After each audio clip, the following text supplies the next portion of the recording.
Vanakkam, history of social justice in Tamil society. You learn about how the Tamil society moved from it in ancient native communities through gradual formation of state to empires based on monarchy. Through Tamil classical literary and grammatical texts from mid-19th century onwards, the shift to democratic system of citizenry began to take shape. Therefore, the caste discrimination, religious differences, and economic contradictions that were taken for granted thus far came under scrutiny. They were not accepted as a given. These structures were created by the society with vested interest. All of us are implicated in it. These were seen as factors against social justice. It became imperative to question these. Individuals, social groups, and political or ideological movements brought this under the scrutiny in multiple dimensions. At this international level 2, these movements took many different forms.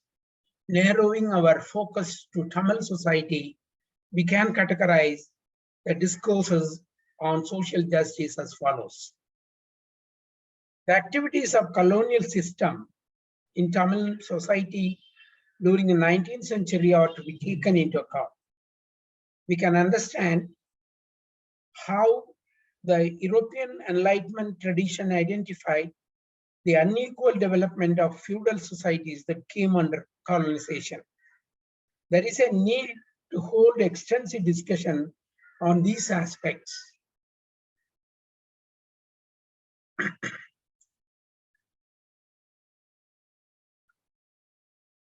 Religions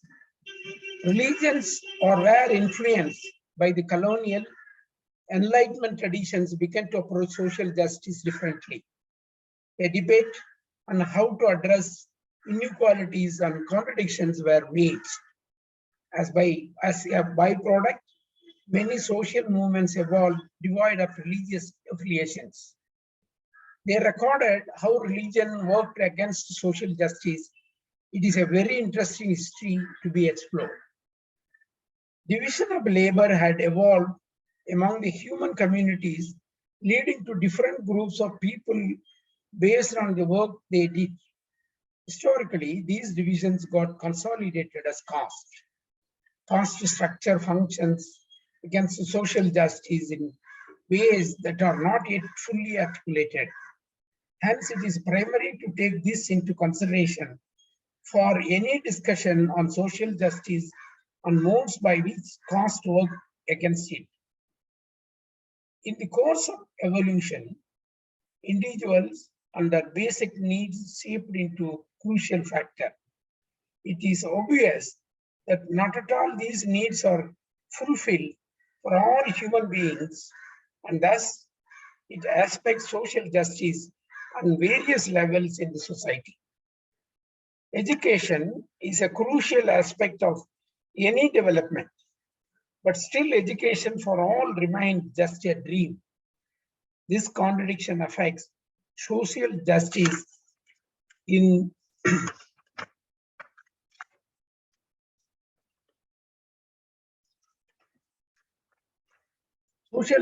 innumerable ways. The history of access of education is one of the major aspects of social justice. Gender has been contested terrain over many centuries. In the 20th century, it was articulated extensively. It is imperative to look at how the concept of gender equality has existed or not existed in Tamil society from the perspective of social justice. I am attempting to focus on the discussion on social justice in the above mentioned domains in relation to Tamil society here. By mid-19th century, colonial rule was formally established in Tamil context. With the fall of Tipu Sultan, colonial rule spread to the southern parts of Indian society. It was colonialism that brought the prevalent system of caste, religion, and education in the Tamil region under question.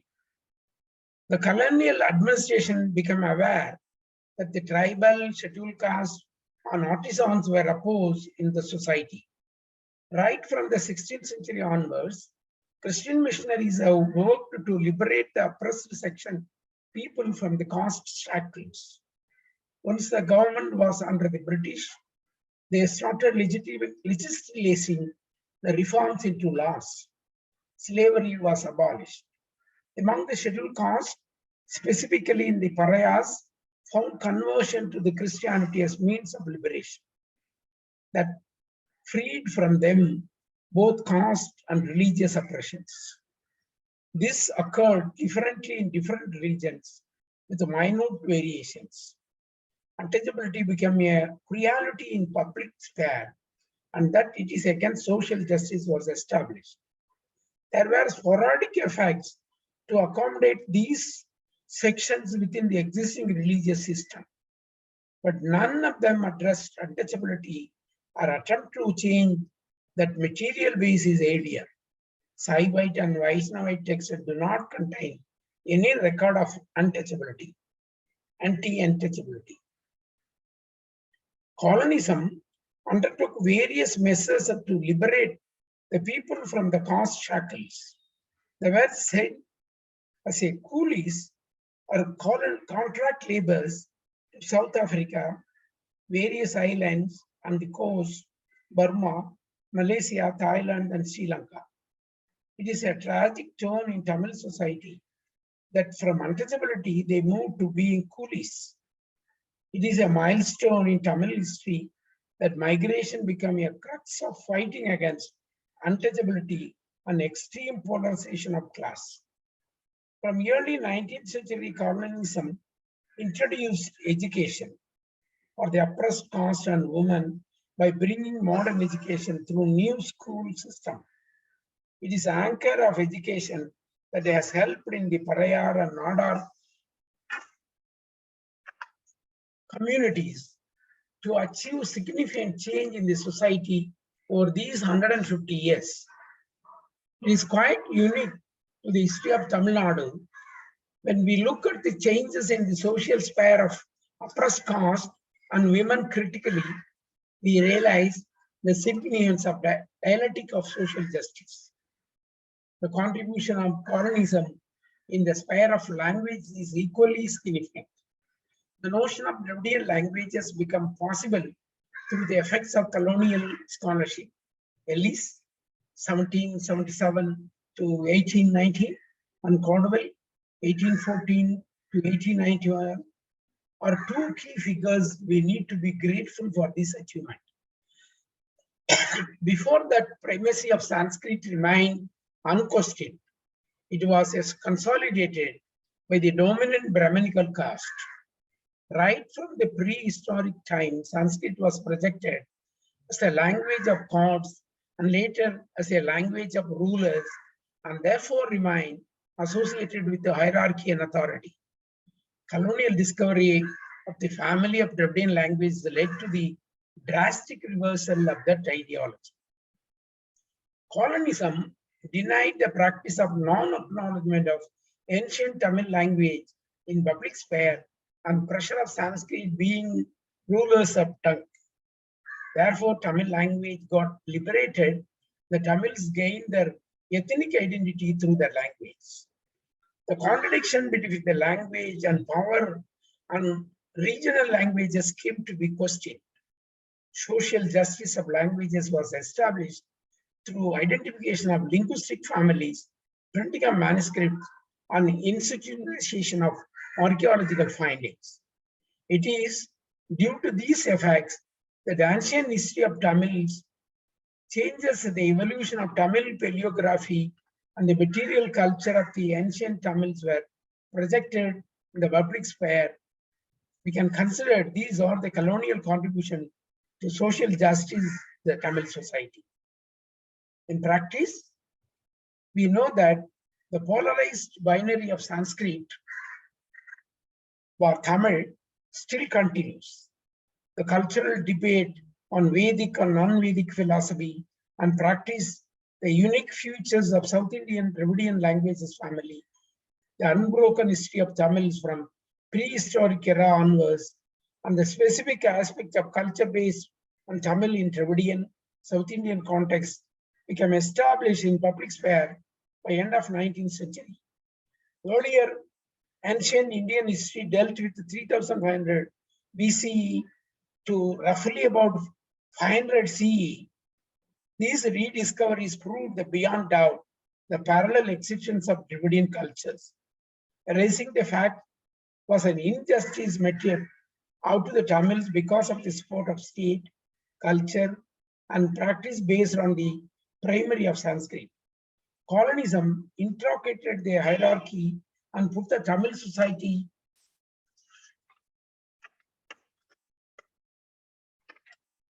on the map. The commemoration of Tirukural by early colonial scholars led us to liberate ourselves from manuscript. It is important to deliberate upon the role played by the institution of religions from the point of view of social justice over time. We learn about the system of social justice in the ancient Tamil society through the classical text. Post 19th century, with the advent of Christianity, the negotiations led by religion changed in many ways. In order to face spread of Christianity, the religious system that were in practice already assimilated some of the values of Christianity and worked on reforming their religion. Brahma Samaj, Ramakrishna Math were some examples we can mention here. Brahma Samaj denied ideal worship. They also negated many rituals. Theosophy and amalgamation of all religion was formed. This started in the Kolkata initially and spread to other parts of India. However, in Tamil society, there was a section that continued the Buddhist traditions. Jainism were also present in many quarters. The Tamil region is perhaps the first to argue that religion in general and Hinduism in particular was against the social justice of all kinds. In 1878, Atipakam Venkadachalam published a book called Hindu Mada Abhasa Darisini, Obscenities of Hinduism Exposed. The text denied all the aspects of Hinduism. He was a supporter of Madras Secular Society. This organization was Chennai chapter of London Secular Society, inspired by European Enlightenment heritage. That questioned religion, religious beliefs and practices. The Madras Secular Society published two magazines, The Thinker in English and Tattva Vyasini in Tamil, between 1882 to 1888. I have worked in detail on this organization and collated their publications that are available in 6 volumes. This group deserves to be highlighted in the light of social justice in Tamil society. They argued against religion, proved in minute details how religion are opposed to social justice, opposed to women of suppression and discrimination, and strongly fought against super situations. These are the people who fought for social justice at the end of the 19th century in Tamil Nadu. They identified the Enlightenment system of knowledge and analytical thinking. They addressed issues of social justice like caste discrimination, religious boycottery, gender inequalities, and poverty. This historical milestone has not yet been discussed in Tamil society fully, but we need to realize that this was the historical continuity that led to many struggles for social justice in 20th century Tamil Nadu. References to caste are striven in many sources in Tamil. There are also records of compromises among castes. Only in the 19th century, the voice critiquing caste as being basically against social justice came about. The primary place for raising the voice goes to Ramalinga Adigal, alias Vallalar, in 1823 to 1874. He promulgated a concept called Samarasa Sanmarkam, birth of universal truth. He opposed the Vedic religions. Hence, he ruled out Varnasrama built on Vedic practices. He created a new Manunidhi, new Manudharma. Vallalar made a modernist intervention in the system of caste interactions. In 20th century, anti-caste movements in Tamil Nadu owed to great deal to Vallalar. Colonial administration also informed many new departments like judiciary, education, public works, revenue, and such. A new class of employees who become part of these departments with lesser physical labor and more non-physical intellectual labor. In most of these departments, the dominant caste of Brahmins occupied almost 98% of position. The traditional Varnasrama practice found a new phase of domination and authority. It was in the 19th century when caste and religion came under public debate. This new administrative authority took shape. During monarchy regions, Brahmins and Sanskrit domination were endorsed by the rulers. As against that, the new republicas refused to accept them lying low. Gods, Hinduism, Brahminical and Sanskrit were part of nexus that worked against social justice. This revolution came to force in 19th century. There was a revival of Tamil Buddhism to counter this hoary first. Aryan-wise Dravidian discourses were emphasized. Dravidianism stood against all above-mentioned dominations. Many organizations were founded on the concept of Dravidianism. They functioned in myriad ways.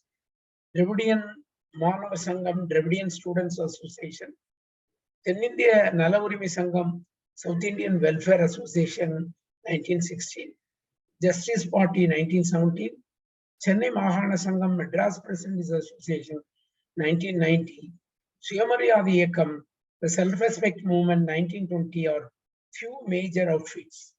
Many of these focused on non-Brahmin people welfare. All of them had component social justice. Self-respect movement provided the amalgamation of all their amenities, all their identities. It cannot be denied that the activities of self-respect movement, especially contribution of Periyar, EVR, Ramasamy, is equivalent to the summary of social justice in 20th century Tamil society. His struggle for social justice can be summed up as follows. Between 1919 to 1925, Periyar was in the Congress. In all their conference, glaring caste and contradictions on South Indian societies came to front. In each conference, Periyar brought up issue of reservation. Since the Congress leadership was essentially Brahminical, it did not accept his recommendation. Hence, he quit Congress and formed a self-respect movement and announced communal representation or reservation as it exists. Caste is initiated and protected by religion. Religion protects gods, and Brahmins remain in the key operators of this system. Periyar opposed, annihilated,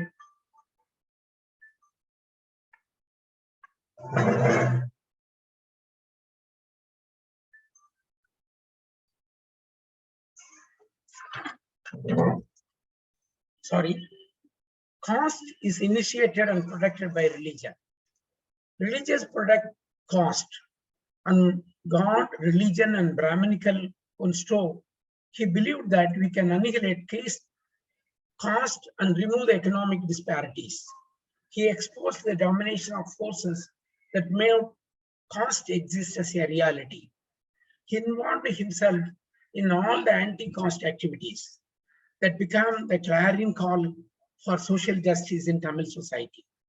He waged a lifelong struggle against literatures, Vedic texts, and superstition that scaffold the above contradictions. He criticized Sanskrit Puranic literature and epics such as Ramayana vehemently. He propagated how these texts spread concept against social justice in every nook and corner of the state. He hoped to build a just society accessible for all by these activities. He centered women's question in all his views and practices. He argued that women's liberation is a precondition for social justice to come into force and to be extended. Without extension, without women liberation, he did not see the possibility of complete social justice. The fact that many women relied around his views from all walks of life still remains as an unprecedented saga of social justice in Tamil society. Periyar pioneered the feminist discourse in 1930s Tamil society. Periyar dedicated himself to social justice and fought against caste and gender discrimination through many different alternative structures, reservation being the chief among them. He founded many organizations and published journals and pamphlets towards the end. We have a rich treasure house of resources to learn from. Modern education had led to newer ways of economic aspects in Tamil society from early 20th century. Government and factories offered new openings. The necessity to have reservation in all these institutions based on caste, gender, minority religions and class were recognized earlier on. The struggles to incorporate an inclusive reservation system began in the 20th century in Tamil Nadu. Caste becomes a unit of reference for this end. Since caste is oppressive, communities discriminated by the system or entitled reservations. That process enabled many from the subaltern section to enter into employments. We can access the impact of reservation as a tool of social justice in Tamil society through data available on scheduled caste, middle class, backward and most backward, and women over more than 5 decades. This is stark contrast to the rest of the nation in India, both in education, employment, access to resources. It is historical social justice even in Tamil society. This has helped the downtrodden communities to come out of the series, ghettos, and become part of mainstream society. It has become one of the means to escape caste atrocities. It is important to relate the role of reservation and economic changes a part of nexus of social justice. One needs to trace the time it takes to reach the level of recognizable equality and equity. To sum up, the history of social justice in Tamil society is documented in the classical literary and grammatical works and ethical texts like Tirukural. Monarchies that were established later made Varnasrama the norm. All discrimination based on caste, economy, gender, and culture were taken as a given and legitimized. This trend continued for a long time till 19th century. Once the colonial rule took over, these contradictions came under scrutiny. Caste discrimination, linguistic authority, class disparities, and women oppression were recognized as factors denying social justice for all. Many reformist movements were formed. They sought to set right the course of social justice that has been skewed hitherto. Many organizations based on social justice were formed in the 20th century, chief among them being the self-respect movement of Periyar. Social shifts that occurred through his intervention is most significant part of history of social justice in Tamil society. As he himself articulated, social justice is a precondition for social revolution. Thank you.